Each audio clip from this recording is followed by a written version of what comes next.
আল্লাহ হলেন সবচাইতে বড় গায়েব, ঠিক না ঠিক? আল্লাহর মতো গায়েব আর কিছু নাই। আদম সফিহুল্লাহ আলা নবী আলাইহিস সালাম এই দুনিয়ার মধ্যে এসে তিনি জানিয়ে দিলেন আল্লাহ এক, আল্লাহ এক, আল্লাহ এক। এরপরে হযরত সাইয়্যিদানা নূহ নজিহুল্লাহ আসলেন, তিনিও বললেন আল্লাহ এক। হযরত ইব্রাহিম খলিলুল্লাহ তিনিও বললেন আল্লাহ এক। ইসমাঈল জবিহুল্লাহ তিনিও বললেন আল্লাহ এক। এখন আপনি যদি আদম সফিহুল্লাহকে জিজ্ঞেস করেন, ওগো আদম সফিহুল্লাহ, আপনি কি আল্লাহকে দেখলেন কিনা? তিনি বলবেন না না, আমি আল্লাহকে দেখি নাই। নূহ নজিহুল্লাহর কাছে জিজ্ঞেস করেন, তিনি বলবেন আল্লাহকে দেখি নাই।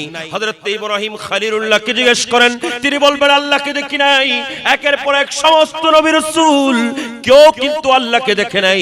কমলিওয়ালা নবী হুজুর পুরুর সাল্লাল্লাহু আলাইহি ওয়াসাল্লাম ওই মেরাজ রজনীতে গিয়ে আমার আল্লাহর সঙ্গে দিদার করলেন।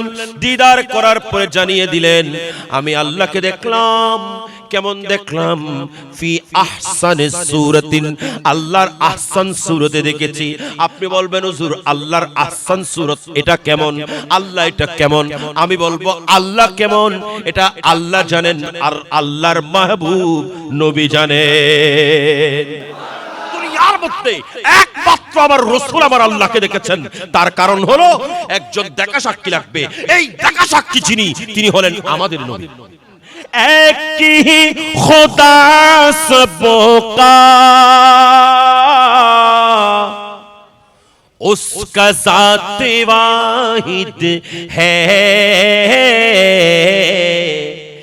एक ही खुदा सबका,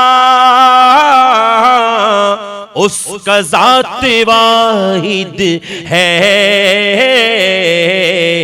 आपने बताया है आमिना के आंगन में, आपने बताया है आमिना के आंगन में, नूर जगमगाया है आमिना के, आमिना के आंगन में, आमिना के आंगन में, आमिना के आंगन में,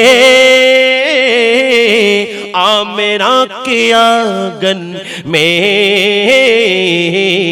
नूर जगमगाया है आमिना के। একটু বড় করে বলুন সুবহানাল্লাহ।